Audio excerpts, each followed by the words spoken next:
Hello friends, welcome back to my channel. Today கட்லாக்கு மீனை வச்சு மீன் குழம்பும் மீன் வறுவல் எவ்வளோ ஈஸியாக நம்ம பண்ணால் பார்க்கலாம். இது ரொம்ப டேஸ்ட்டாக இருக்கும். இந்த மீன் இது நடுவில் பெரிய பெரிய முள் மட்டும் இருக்கும், குட்டி குட்டி முள்ளாக இருக்காது, பெரிய முள்ளாக இருக்கும். அதனால் சின்ன குழந்தைங்க பெரியவங்க சாப்பிட்றதுக்கு ஈஸியாக நல்லா டேஸ்ட்டாகவும் இருக்கும். இந்த மீன் அவ்வளோ சுவையாகவும் இருக்கும். வாங்க இது எப்படி செய்யலாம் பார்க்கலாம். நம்ம சேனலை நீங்கள் ஃபஸ்ட் டைம் பார்க்க சப்ஸ்கிரைப் பண்ணிக்கோங்க, கூட இருக்கிற பெல் ஐக்கானை கிளிக் பண்ணிக்கோங்க. அப்போ தான் நம்ம போடுற வீடியோ உங்களுக்கு உடனுக்குடனே நோட்டிஃபிகேஷனாக வரும். கட்லாக்கு மீன் ரொம்ப சுவையாக இருக்கும். இது குட்டி குட்டி மீனாக இருக்கும். அதனால சின்ன குழந்தைங்க பெரியவங்க சாப்பிட்றதுக்கு ரொம்ப ஈஸியாகவும் இருக்கும். இது கிராமத்து ஸ்டைலில் ஈஸியாக நம்ம பண்ணலாம். அவ்வளோ சுவையாக இருக்கும். சுட சுட சாதத்தில் வச்சு சாப்பிடும் போது அவ்வளோ டேஸ்ட்டாக இருக்கும். இது சப்பாத்தி, பூரி, இட்லி, தோசைக்கு சாப்பிடையில அவ்வளோ டேஸ்ட்டாக இருக்கும். இது ஒரு தடவை நீங்கள் செஞ்சிங்கன்னா குழந்தைங்க திருப்பி செஞ்சு தர சொல்லுவாங்க. அவ்வளோ சுவையாக இருக்கும். அந்த மீன் குழம்பு, மீன் வறுவல் அவ்வளோ டேஸ்ட்டாக இருக்கும். இது எப்படி செய்யலாம் பார்க்கலாம். 1 கிலோ மீன் வாங்கியிருக்கேன் நான். இந்த மீனை நான் எப்படி வறுக்கிறது, எப்படி குழம்பு வைக்கிறது நான் செஞ்சு சொல்கிறேன். அது எப்படி செய்யலாம் பார்க்கலாம். ஃபஸ்ட்டு மீனை நல்லா கழுவி வாஷ் பண்ணிக்கோங்க. நல்லா 2-3 டைம் நல்லா கழுவி வாஷ் பண்ணி எடுத்துக்கோங்க. வாஷ் பண்ணி எடுத்துட்டு நல்லா ஸ்லாமல், அந்த நடுவில் இருக்கும்ல ஸ்லாமல், அதெல்லாம் நல்லா ரிமூவ் பண்ணிவிட்டு, நல்லா எல்லாமே க்ளீன் பண்ணிவிட்டு ரிமூவ் பண்ணிவிட்டு, நல்லா வாஷ் பண்ணி கல்லை வச்சு சுரண்டி நல்லா ஸ்லாமெல்லாம் ரிமூவ் பண்ணிவிட்டு நல்லா வாஷ் பண்ணி எடுத்துக்கோங்க. 2-3 டைம் நல்லா வாஷ் பண்ணி எடுத்துக்கோங்க. வாஷ் பண்ணி எடுத்துட்டு அதுக்கடுத்து இதை நான் குழம்பு வச்சு காட்ட போகிறேன். எப்படின்னு பாருங்கள். ஒரு கடாயை எடுத்துக்கோங்க. நல்லா ஒரு சட்டி எடுத்துக்கோங்க. அதில் நல்லா 3-4 டேபிள் ஸ்பூன் நல்லெண்ணெய் ஆட் பண்ணிக்கோங்க. மீன் குழம்புக்கு நல்லெண்ணெய் வச்சு செஞ்சால் நல்லா டேஸ்ட்டாக இருக்கும். மீன் குழம்பு, மீன் வறுவலுக்கு நல்லெண்ணெய் வச்சு செய்யும்போது ரொம்ப சுவையாக இருக்கும். அதில் 1/2 டேபிள் ஸ்பூன் சீரகம், 1/2 டேபிள் ஸ்பூன் வெந்தயம் போட்டுக்கோங்க. எண்ணெய் ஹீட் ஆனதும் அப்புறம் வெங்காயம், சின்ன வெங்காயம் ஆட் பண்ணிக்கோங்க. பல்லாரி ஆட் பண்ணுறத விட சின்ன வெங்காயம் ஆட் பண்ணால் டேஸ்ட்டு ரொம்ப சுவையாக இருக்கும். நல்லா வெங்காயம் நல்லா வதங்கணும். எண்ணெயில் நல்லா வதக்கிக்கங்க.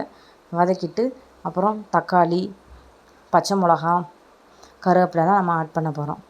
இப்போ கருவேப்பிலை ஆட் பண்ணிக்கோங்க. கருவேப்பிலை ஆட் பண்ணிவிட்டு இது நல்லா வதக்கி விட்டுக்கோங்க. வதக்கி விட்டுட்டு 2 தக்காளி எடுத்துக்கோங்க. மீன் குழம்புக்கு நல்லா புளிப்பாக இருந்தால் நல்லா டேஸ்ட்டு சுவையாக இருக்கும். 2 தக்காளி எடுத்துக்கோங்க. 2 பச்சை மிளகா எடுத்துக்கோங்க.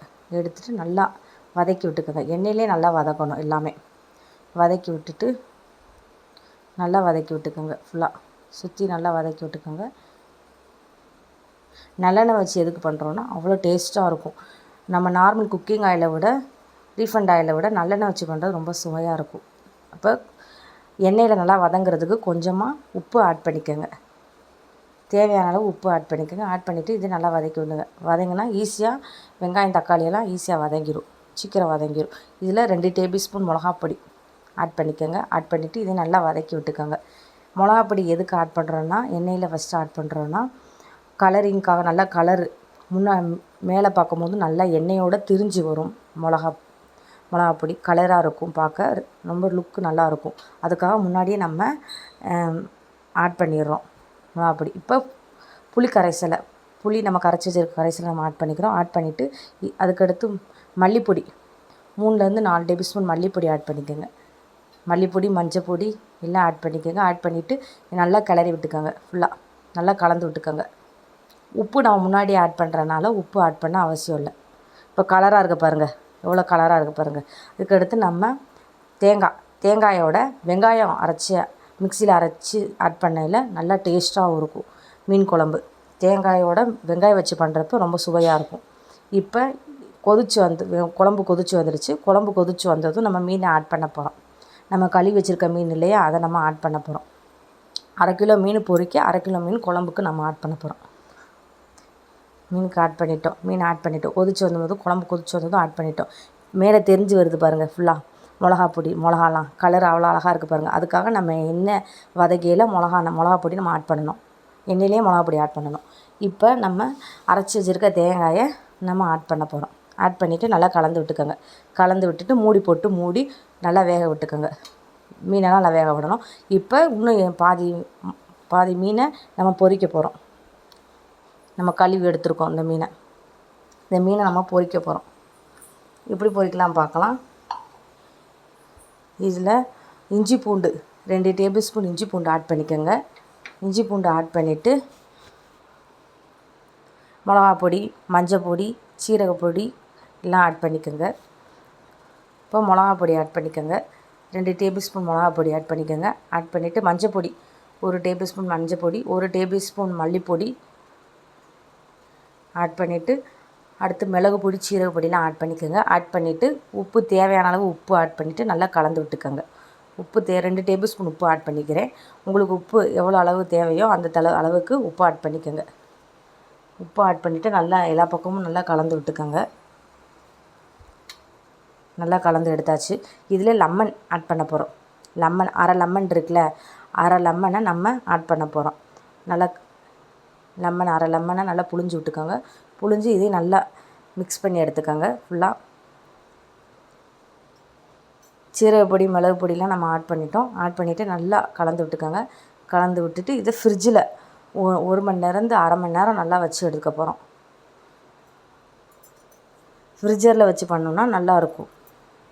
ஃப்ரிட்ஜில் வச்சு பண்ணையில் இப்போ மீன் குழம்பு ரெடி ஆகிடுச்சு பாருங்கள். மீனெல்லாம் வெந்து வந்துருச்சு, கொதியெல்லாம் வந்துருச்சு.